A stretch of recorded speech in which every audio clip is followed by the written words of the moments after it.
Olá, está começando mais um programa Café com o Vereador, aqui pela sua TV Câmara, canal 5.3, você já sabe, toda semana a gente se encontra com um parlamentar diferente no nosso programa, é um prazer ter a sua audiência e a sua companhia.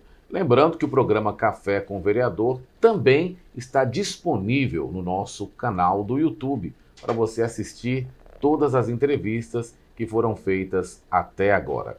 Hoje nós estamos recebendo o vereador Daniel Dias. Vamos conversar sobre diversos temas importantes e projetos e requerimentos do vereador. Vereador, muito obrigado pela sua presença no nosso programa. Obrigado, Nerlan. Obrigado a toda a equipe da TV Câmara. É um prazer estar aqui e prestando contas do meu trabalho para a população através desse canal de informação. Para nós também é um prazer recebê-lo. Bom, e vamos começar falando sobre um tema importante, vereador, a questão da taxa da iluminação pública.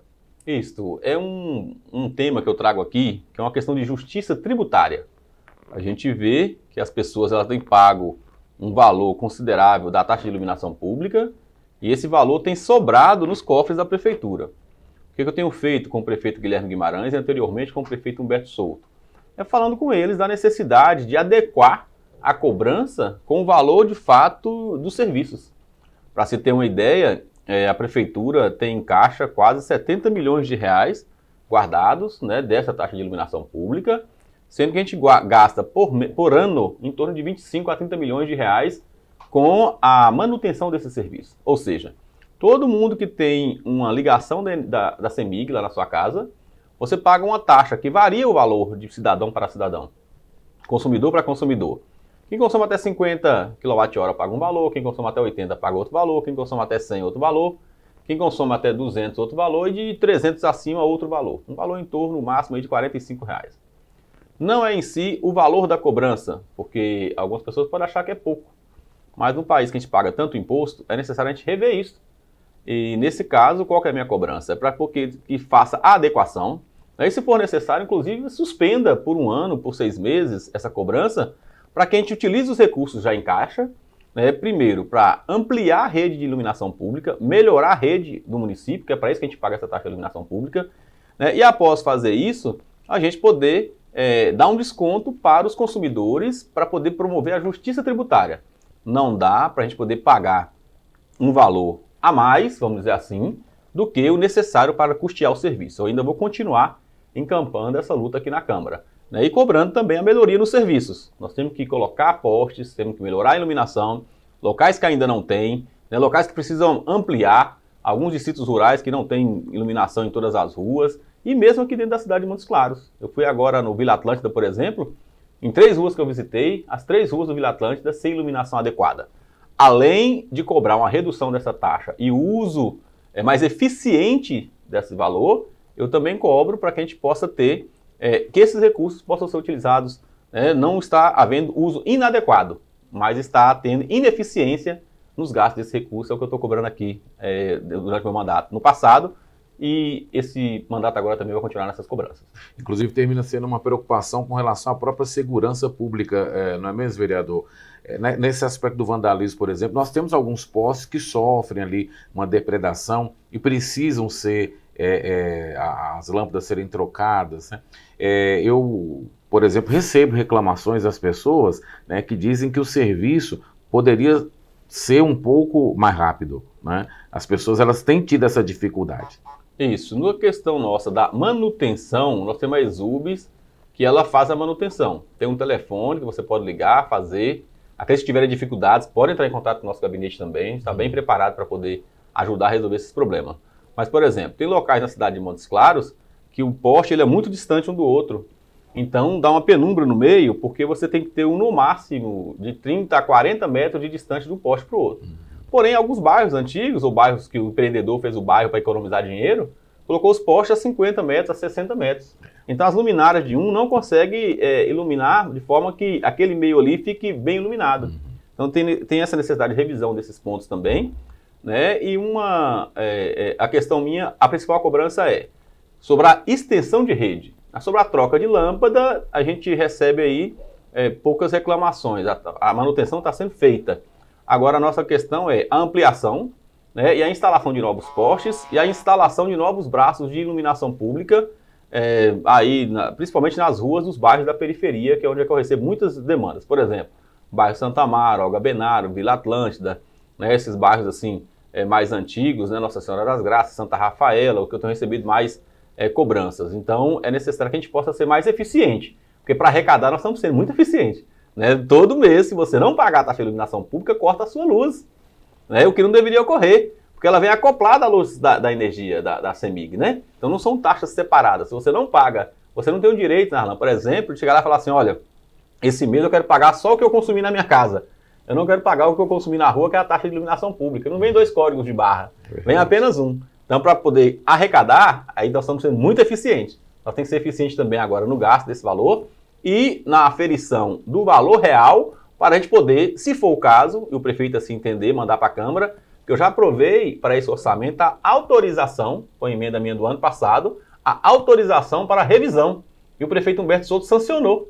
Então, ou seja, já há uma autorização, caso o prefeito atual Guilherme Guimarães queira fazer, a revisão dessa taxa aí. Eu estou aberto também para discutir com o prefeito melhores formas e melhores formatos e formas de poder melhorar isso aí. Ou criando novas faixas de isenção, né, porque hoje só é isento em Montes Claros quem consome até 50 kWh. Uhum. Quem é que consome 50 kWh? Quase ninguém. É verdade. Você tem uma lâmpada e uma geladeira em casa, você consome mais de 50. Exato. Se você ligou um secador de cabelo, se você tomou um banho quente, um banho por dia para uma pessoa, você consumiu mais de 50. Então, ou seja, pouquíssimas pessoas estão isentas. Qual foi a sugestão minha para o prefeito, por exemplo?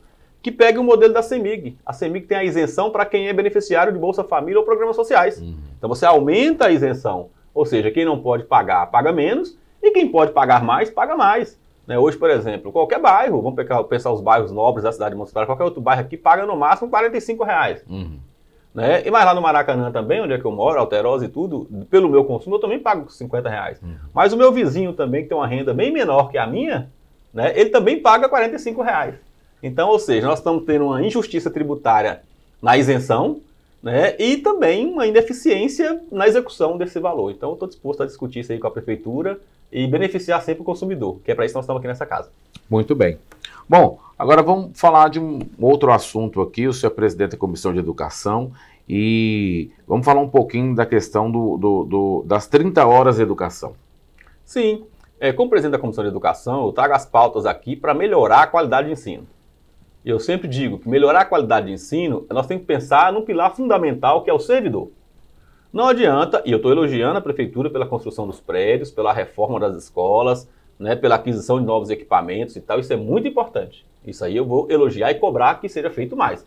Nós ainda temos muitas escolas ainda com infraestrutura precária, né, na cidade de Montes Claros, que precisa da condição. Tem local que é insalubre, por exemplo, a criança ficar 4 horas a período de tarde, é muito calor. Então o que eu estou cobrando? Mais reformas, implantação de ar-condicionado nas escolas, energia solar nas escolas para poder essa energia nossa não aumentar tanto o custo da energia. Então você implanta energia solar e coloca ar-condicionado. Então você vai dar uma condição melhor para o aluno. Mas se a gente não pensar no servidor, não vai adiantar investir em infraestrutura em qualidade para a educação. O servidor está cansado, né, às 40 horas, através da Lei 115, que eu denunciei aqui na Câmara quando foi votado, eu falei que não daria certo. Infelizmente, né, que eu estar errado, mas estive certo. Né, meu voto foi vencido, às 40 horas foi aprovada, e hoje, na execução disso lá na ponta, nós estamos percebendo que não dá certo. As meninas, por exemplo, eu falo as meninas porque a maior parte são mulheres. Exato. Tem homens também. Das auxiliares de docência, elas ficam 4 horas de manhã com o aluno e 4 horas da tarde. Mas a aula do aluno é 4 horas e meia, praticamente. Exato. Então, em um momento, isso fica descoberto. Elas não têm direito, tem horas, a fazer um lanche. Por quê? Quem acompanha uma criança com transtorno do espectro do autismo, por exemplo, a criança que acostumou com aquela auxiliar, ela só fica com ele. É verdade. Ele não consegue ficar com ela outra. Não tem como sair ali, isso, né? Então é difícil a adaptação. Uhum. Ela vai lanchar com esse menino, tem que levar ao banheiro, fazer tudo, então ela não tem um tempo nem para ela descansar. Né? Então, ela às vezes tem que dobrar de escola. Ela não consegue as duas turmas ou os 2 alunos na mesma escola. Então, quando dá 11 horas, ela tem que sair correndo para ir para outra escola e pegar outra turma. Então, essas 40 horas, principalmente para as auxiliares, para os administrativos, ASEBs, inspetores não foi mudado, para outros cargos, está muito exaustivo. No caso das auxiliares, por que nós estamos focando nessa questão das auxiliares? Porque elas ficam 40 horas com o aluno. O professor, por exemplo, que é 40 horas, ele tem um módulo 2. Né? Então ele está ficando em torno de 28 horas com o aluno e 12 horas sem aluno, em planejamentos, em formação e tal. As auxiliares de docência são 40 horas direto com o aluno. Elas não têm formação, não têm módulo 2 e nem são do magistério. Então é necessário alterar, colocar as 30 horas, né, da educação, voltar às 30 horas, na verdade. É uma luta nossa aqui nessa casa. Eu espero que o prefeito possa atender. E só um lembrete, é somente o prefeito que pode mandar essa lei para a Câmara. Eu posso cobrar, mas eu como vereador, e nenhum vereador da casa, pode apresentar um projeto de lei de redução de carga horária. Então o prefeito tem que enviar para casa, assim como o prefeito Humberto enviou, né, para alterar para 40, agora enviar de novo para poder alterar e voltar novamente para 30 horas. E nisso aí, eu estou falando da educação. Eu já falei de diversos cargos aqui. Nós temos lá, por exemplo, as cantineiras, serventes de zeladoria, que também fazem 40 horas desde a época do prefeito Rui. Nós também queremos que veja uma nova carga horária para essas pessoas. Agora, quando a gente pensa nas 30 horas para a educação, é um anacronismo no nosso sistema aqui de gestão do nosso plano de carreiras, porque quando criou o cargo de agente administrativo, criou para 30 horas. Né? Mudou assistente executivo, assistente administrativo para agente administrativo. Então transformou todos em um cargo só. Mas para esses cargos que são da prefeitura, colocou 30 horas. E quando criou o cargo de auxiliar de docência, a SEB, que é o meu cargo efetivo na Câmara, na Prefeitura de Montes Claros, criou o mesmo cargo, mas com 40 horas. E o salário desproporcional. Porque na época foi 1.900 para 30 horas para o agente administrativo e R$2.000 para 40 horas para nós. Ou seja, a hora nossa, ela vale menos na educação, né? Nossa hora de trabalho na educação vale menos do que para outros. E eu não estou aqui falando que os demais ganham bem, viu? É bom colocar isso. Vamos falar assim, olha, Daniel está falando que o servidor da prefeitura ganha mil. Não é isso. Estou dizendo que, para o mesmo nível de ingresso, que é nível médio, alguns servidores têm um salário muito maior do que os outros. Agora, desproporcional. Desproporcional. Né? A palavra correta é essa. Por quê? Não estou também desconsiderando a importância. Mas um agente administrativo que está ali lidando com escritório, com caneta, com papel, com computador, o desgaste dele mental e psicológico é muito menor do que uma pessoa, por exemplo, que está ficando com 2, 3 crianças com transtorno do espectro do autismo dentro da educação. Ou que você fique numa sala de aula com 25, com 30 crianças, né, para poder auxiliar o professor. A gente tem que verificar. E outra coisa, na educação nós temos dinheiro para isso. O Fundeb está aí, né, é só para pagar professor. Você pode utilizar professor e profissionais de educação.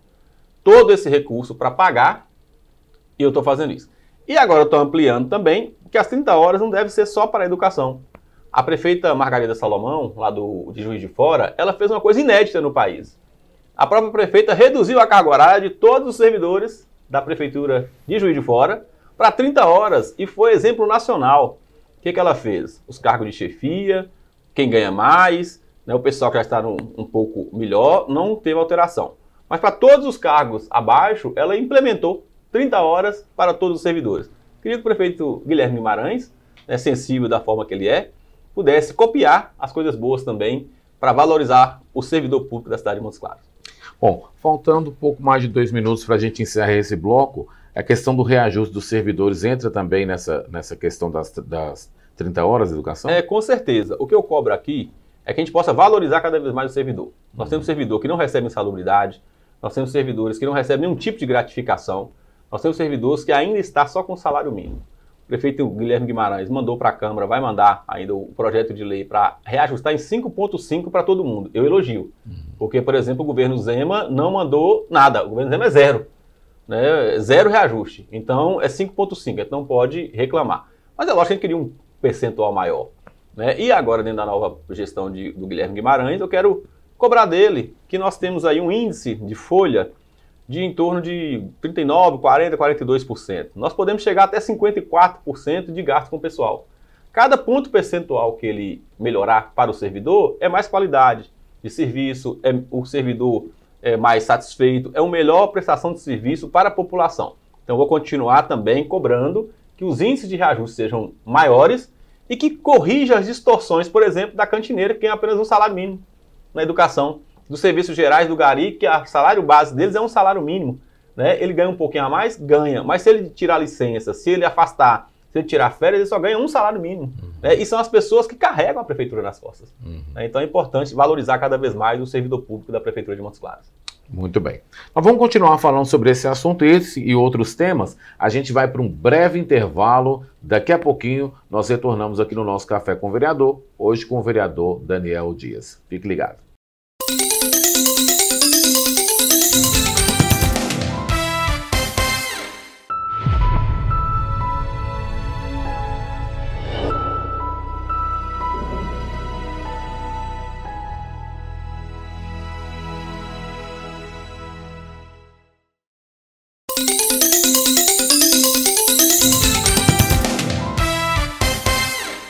Estamos de volta aqui no nosso programa Café com o Vereador, hoje recebendo o vereador Daniel Dias. Primeiro bloco, falamos sobre assuntos importantes, como taxa de iluminação pública, 30 horas de educação, reajuste dos servidores, e agora vamos entrar falando sobre um novo tema.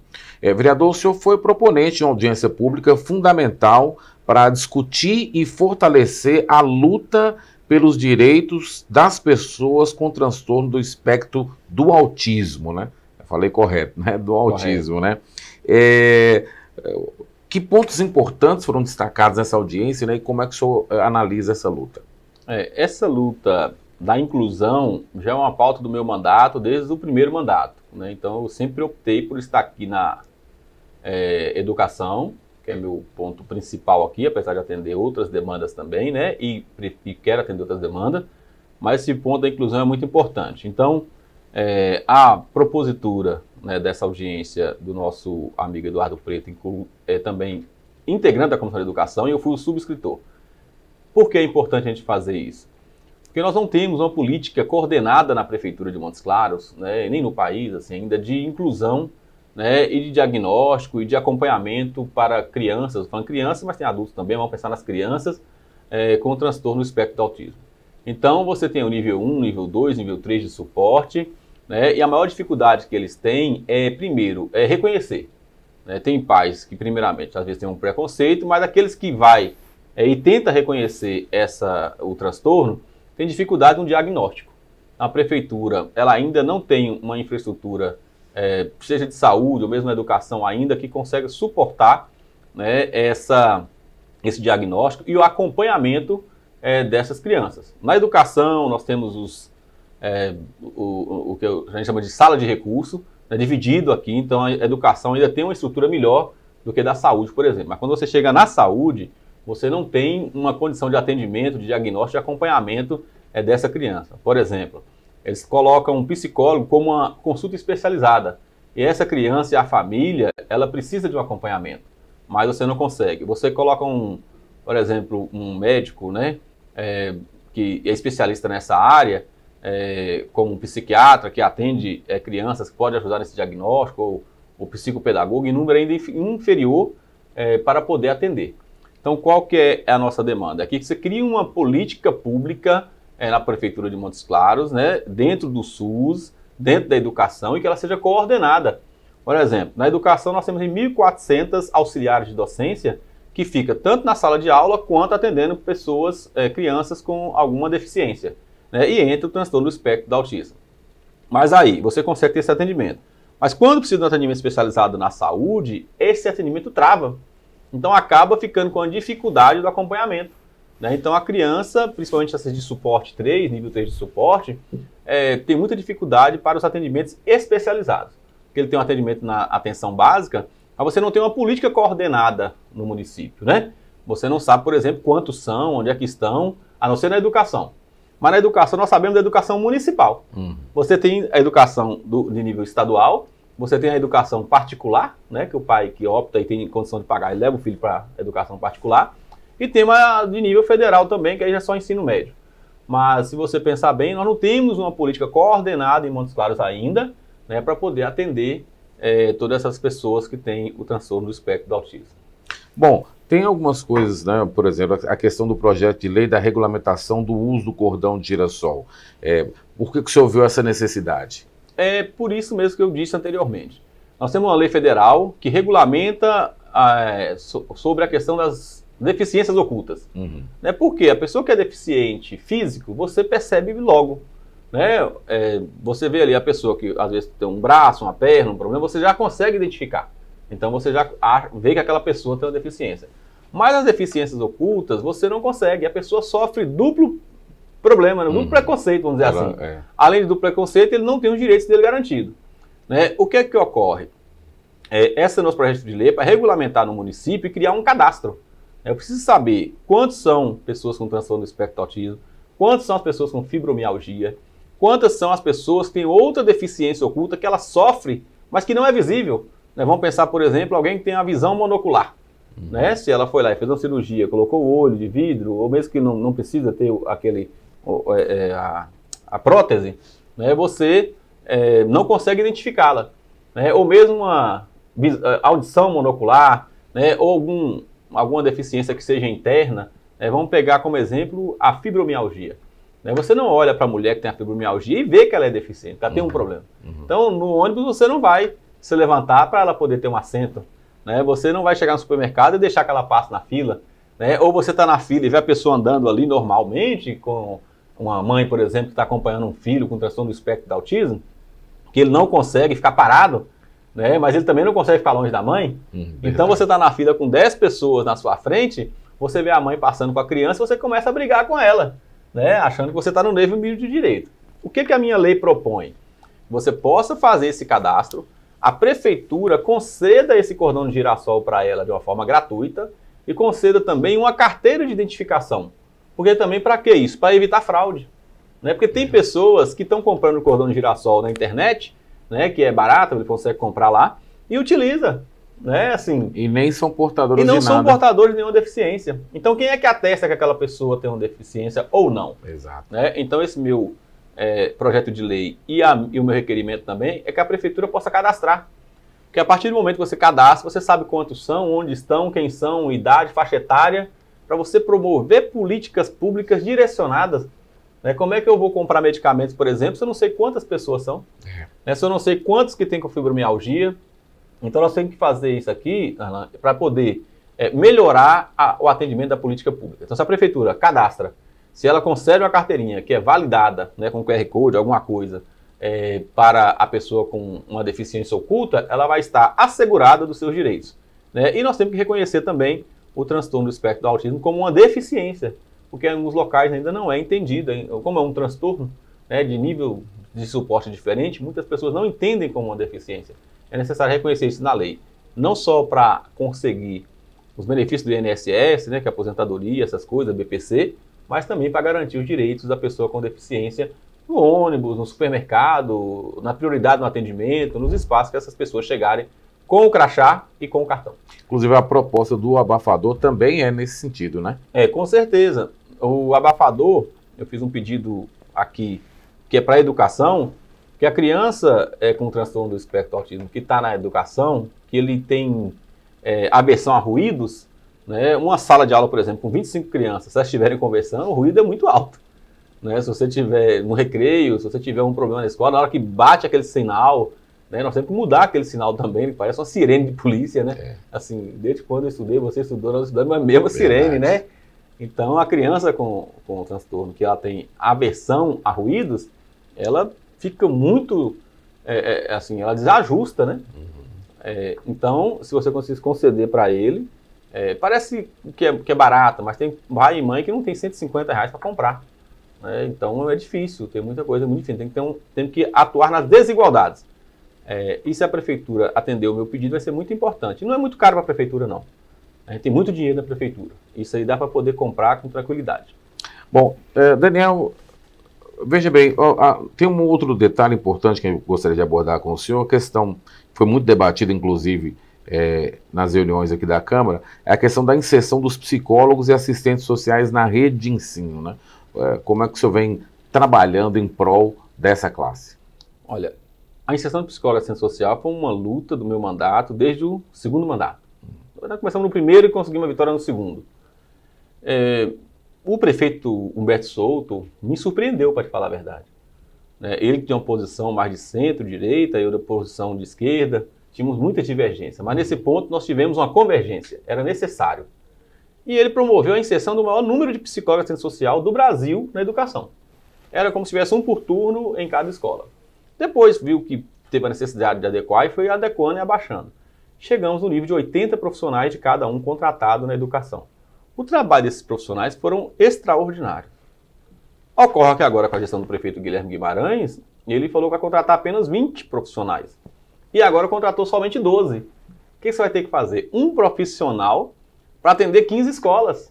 No serviço vai ser ineficiente, porque não vai ter condição do psicólogo ou do assistente social chegar. Ele vai voltar em cada escola de 15 em 15 dias. Então vai verificar o mesmo problema que eu já falei anteriormente da falta do psicólogo lá na saúde. Apesar do psicólogo não poder fazer psicologia clínica na educação, ele não pode fazer um atendimento clínico ali, né? As resoluções do Conselho Federal de Psicologia vedam isso, né? Não permite. Mas se você tiver por escola, ou mesmo, igual foi feito na última vez da secretária Rejane, que foi um profissional para 2 escolas, ele ainda consegue atender de uma forma adequada. Da forma que está, não vai dar certo. Né? E a gente não pode jogar, se não der certo, a culpa nos profissionais, porque eles vão ficar sobrecarregados. Nós temos aí 140 unidades de ensino, mais ou menos, na cidade de Montes Claros, essas incluindo a zona rural. Né? Então, para você ir em alguns locais, por exemplo, Aparecida do Mundo Novo, você gasta um dia, praticamente, para ir e para voltar. Então, não dá para fazer dessa forma. O que eu estou cobrando do prefeito Guilherme Guimarães é que ele possa adequar, ampliar, né, e dar as condições de trabalho para os psicólogos e assistentes sociais na educação. Bom, mas isso também envolveria aumentar o número de profissionais? Não tenho dúvida. A quantidade pequena de profissionais vai precarizar o serviço. Né, e eu acho que isso é um retrocesso. Né, porque nós tínhamos 100 e poucos, caiu para 80. Agora, falou que vai contratar 20 e só tem 12, né, não tem como dizer que isso não é um retrocesso. Eu acho que é um retrocesso. E tem que melhorar, tem que contratar mais, né, para essa política ser de fato efetiva. Mas não podemos também não elogiar as conquistas. Qual que é a conquista? Houve um concurso público. Então esse cargo de psicólogo assistente social agora é institucionalizado. Né? Ele existe na prefeitura e vai estar na educação. Então também elogio a colocação desses profissionais no concurso público. E dentro do concurso público a prefeitura pode contratar até 5 vezes mais o número de vaga divulgada. Então, se forem divulgadas 20 vagas, ele pode contratar e nomear até 100 profissionais. Né? Então, já tem aí essa brecha, né? Essa determinação legal. Eu acho que o prefeito Guilherme e o secretário Chaves poderiam cumprir e aumentar o número de psicólogos e assistentes sociais na educação. Vereador Daniel, nós estamos chegando ao final do nosso programa, mas eu gostaria de analisar um ponto com o senhor. O senhor tem lutado também, tem levado requerimentos e solicitações para que a prefeitura possa retomar o programa de intervenção pedagógica e ampliar a escola de tempo integral? Com certeza. A gente percebe nas periferias que as crianças que ficam na escola, eu tenho uma defesa, a educação transforma vidas. E eu falo isso porque eu fui transformado pela educação. Onde que eu posso repetir isso, eu falo o tempo todo. Educação transforma vidas. Você tem que dar condição para o professor, para auxiliar, uma boa merenda, uma boa escola e tal. Mas o local mais seguro para a criança é na escola. Para você se ter uma ideia, onde que acontecem os maiores números de abusos? Dentro das famílias, dentro das casas. As escolas são locais seguros e locais onde que a criança, ela entrosa, ela tem conhecimento, ela pode brincar, pode fazer um tanto de coisa. E ali é necessário ampliar o tempo do aluno na escola, com a educação de tempo integral.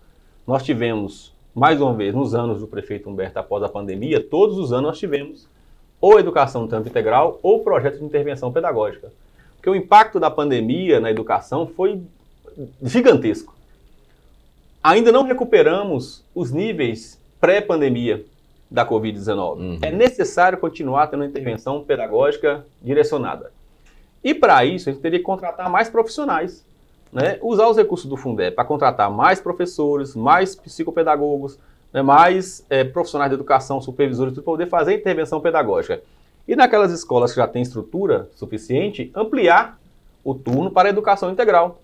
O aluno ficar mais tempo na escola. Vai ter um avanço na qualidade de ensino, né? Uma proteção às nossas crianças, porque dentro da escola tem o café da manhã, tem o jejum, tem uma alimentação adequada, que eu queria elogiar aqui. A nossa alimentação da prefeitura, ela é boa, nossos nutricionistas têm se esforçado para poder colocar uma alimentação de qualidade na educação. Para você ter uma ideia, nos CMEs hoje não utiliza mais açúcar. Né? Isso é um avanço, porque um dos problemas maiores que nós temos é diabetes, hipertensão, obesidade, uma série de coisas. Então, assim, eu vou continuar lutando para ter o projeto de intervenção pedagógica e também a educação em tempo integral, porque a educação transforma a vida. Muito bem. Vereador Daniel Dias, estamos chegando ao final do nosso Café com o Vereador, teríamos muito mais assuntos, então fica o convite para o seu retorno, para a gente dar sequência para eles. Tá bom, muito obrigado. Obrigado à TV Câmara, a todos os profissionais aqui, a vocês. E eu fico à disposição também, né? Não só aqui pelas redes sociais, meu gabinete também à disposição. Né? E quem quiser fazer a visita nas reuniões da Câmara, ou mesmo mandar para o nosso direct lá no nosso Instagram, Daniel Dias Montes Claros, os nossos contatos aí disponibilizados, eu fico à disposição para responder todas as perguntas ou dúvidas que surgiram aqui desse programa. Tá certo. Muito obrigado, então, pela sua presença. A você, muito obrigado pelo carinho da sua audiência. A gente se encontra na próxima semana. Tchau. Até lá.